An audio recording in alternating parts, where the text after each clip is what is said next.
Hey there everyone, we're making this video in order to update you on how the coronavirus is affecting us and RVing in general. And we've gotten a lot of comments from you guys that are concerned for our well-being, and we just want to let you know that you don't have to worry too much about us because our typical, regular day-to-day lives is basically still self-quarantined regardless of, the situation that's going on, because we camp out in we dispersed camp out in the National Forest and BLM land 99% of the time, and typically the nearest RVer to us, or the nearest person period, is over a half-mile away. And we don't typically travel into town unless it's absolutely necessary anyway, like to get groceries or to get propane. So, we introverts were basically made for situations like this.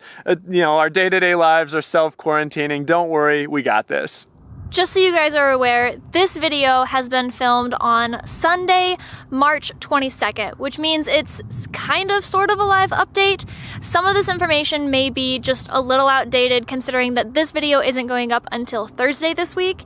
So as news changes every single day on this topic, this information might also be a little behind, but just know that because this video is filmed in real time and we have a whole big backlog of other videos that we've already filmed before all of this really started, you may see some videos where our campsites are different because we filmed something at a different campsite before now, and I'm hoping that it's not too confusing, and as a matter of fact, me talking about it may just be making it more confusing, but I hope not.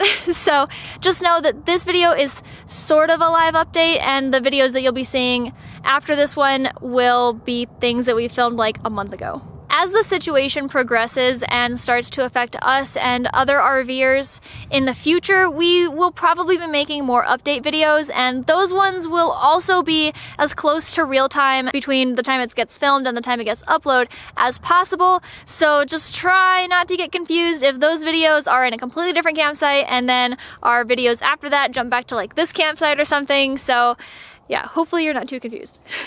For those of you that don't know, where we are camped right here is not a campground. This entire road is not even considered a campground. This is simply a national forest road that they allow camping off of. So what we do, and what we primarily do, is we just drive out into the middle of nowhere where we're allowed to go camping, and we find a spot like this that has been slightly sort of developed, kind of, and we just plop our trailer down. It's called dispersed camping, and that's what we do 99% of the time. As long as dispersed camping in the National Forest and on BLM land doesn't get shut down or closed temporarily, then our way of life, for the most part, will not be disrupted, and Fate Unbound should continue as normal. However, other RVers who don't boondock and primarily camp in campgrounds in the National Forest, state parks, and national parks are seeing disruptions as campgrounds all across the country are shutting down. Campendium has compiled a list of all national parks, state parks, and national forest campgrounds that have shut down, and there will be a link in the description below to that list. And a special thank you to Ricardo's Travels for giving us that link.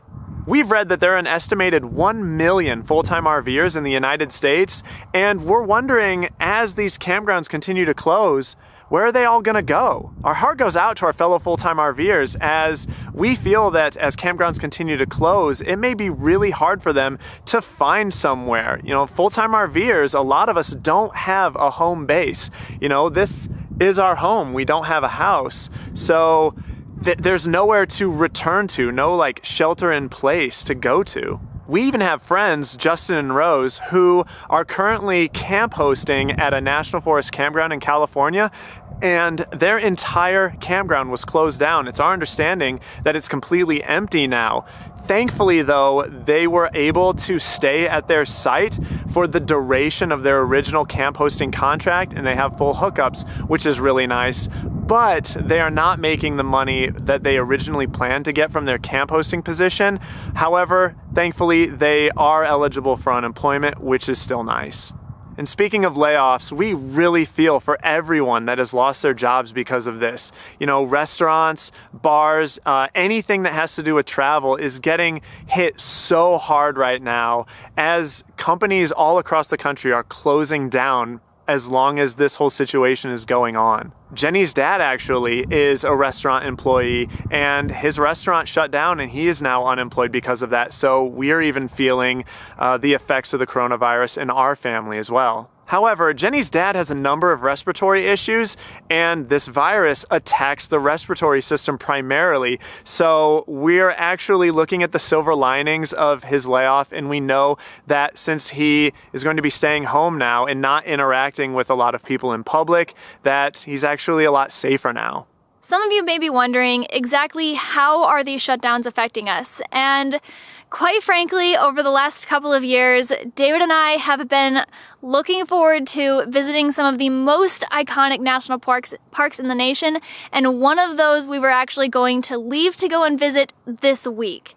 And because the government has waived entrance fees to these national parks, stating that it's a good social distancing opportunity, we feel as though that is completely off base. For those of you that have been to national parks like Yosemite, Yellowstone, Arches, Zion, you know that these are absolutely packed. And now that the entrance fees are being waived, they're actually even busier than before. Not only are the national parks now packed, but they've also shut down their visitor centers, their shuttle services, and there are even national parks that have completely shut down. There are national parks in New York and in California that aren't allowing visitors at all anymore.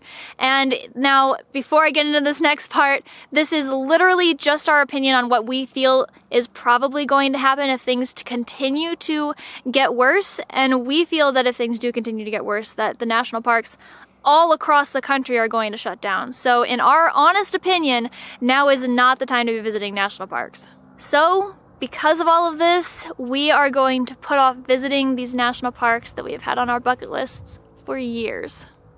We've read that Moab, Utah is now restricting overnight camping in the lands surrounding the town, as well as hotel and Airbnb bookings to residents only. And they're doing this because 1 million tourists flow through Moab, Utah every year to visit Arches National Park, Canyonlands National Park, and Dead Horse State Park.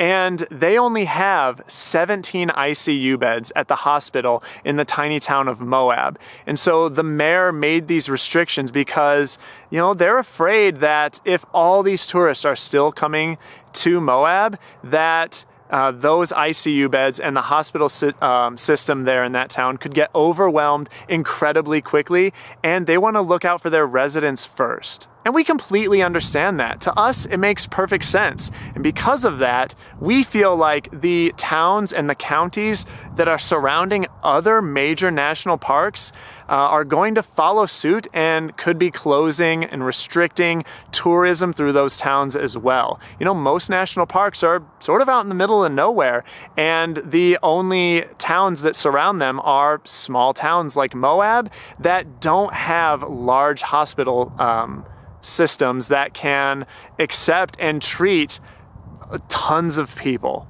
Another way this is affecting us, and I'm sure a lot of you guys too, is we're having a really hard time finding basic staples like seafood, meat, bread, eggs, and of course, toilet paper and paper towels. We're actually running really low on toilet paper last time we went to the grocery store, and of course, the entire toilet paper aisle was completely empty, as well as the soup aisle. All the meat was gone, all the seafood was gone, and luckily though, I decided, hey, maybe I should get some beer, right? So I wandered into the beer and wine aisle, and lo and behold, there it was, nestled between a couple of bottles of wine, a 4-pack of toilet paper. So I nabbed that when I could.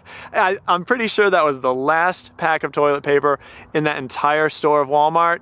Thankfully, we got it.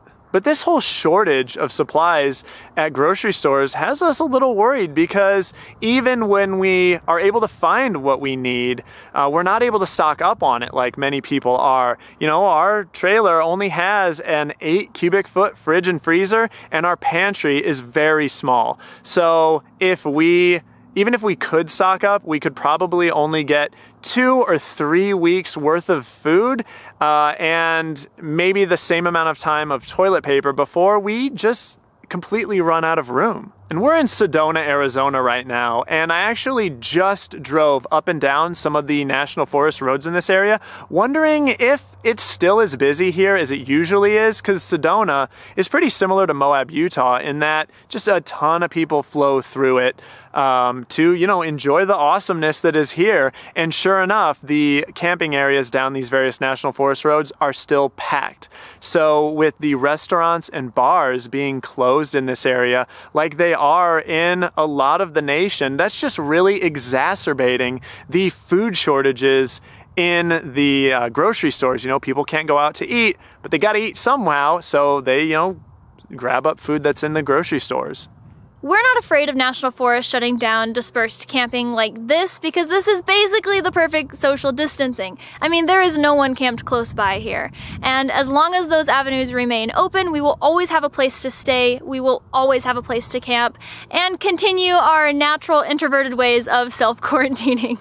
However, if states who plan on visiting start shutting down travel to visitors like California and New York have, then we may be forced to head back home to Fort Wayne, Indiana. However, don't worry too much about that because the end of April, we were already planning on going home for 6 weeks. As you know, I have one of my best friends is getting married in June and we're all looking forward to it so much, even though there is a possibility that that could be closed too. And if this situation continues and she has to postpone her wedding, that would be absolutely heartbreaking for her, and my heart really truly goes out to those people that have had to postpone major plans that they've had this month and over the coming few months that have had to be canceled or postponed already. Thankfully, though, it was fairly easy for us to stock up on food for the animals. They're all taken care of. We got a 40-pound bag of dog food for Sweetie, 30-pound bag for the cats, multiple bags of hay for the rabbits, as well as a bag of pellets for the rabbits. So the animals are taken care of for a good month. Now, we know that a lot of you are really frustrated with this situation, and believe us, we are too. I mean, think about it. Our entire way of life could be put on hold because of what's going on. I mean, Fate Unbound is our livelihood. It is our lives.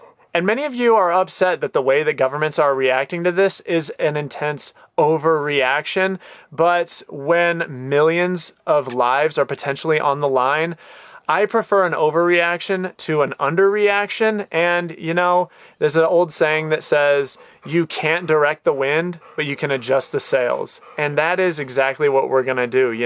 If a state closes down, or if a park closes down, or if something interrupts our plans or, our way of life in a drastic way, we're just going to adjust what we're doing and still try to continue on as normal as possible.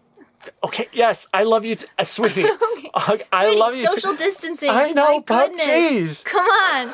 And for those of you that are afraid, please don't worry. You, us, and the rest of America will get through this. And the best way to do so is to follow the CDC's guidelines on social distancing and hygiene. And we will be linking that in the video description below for easy access for you. And with all that's going on, unfortunately, there is a ton of misinformation out there. So I highly recommend that you guys don't take what you find on untrusted sources like Facebook or even YouTube to heart. What you need to do is go to the CDC's website and the World Health Organization's website and get your information and your facts from there. Those are trusted sources.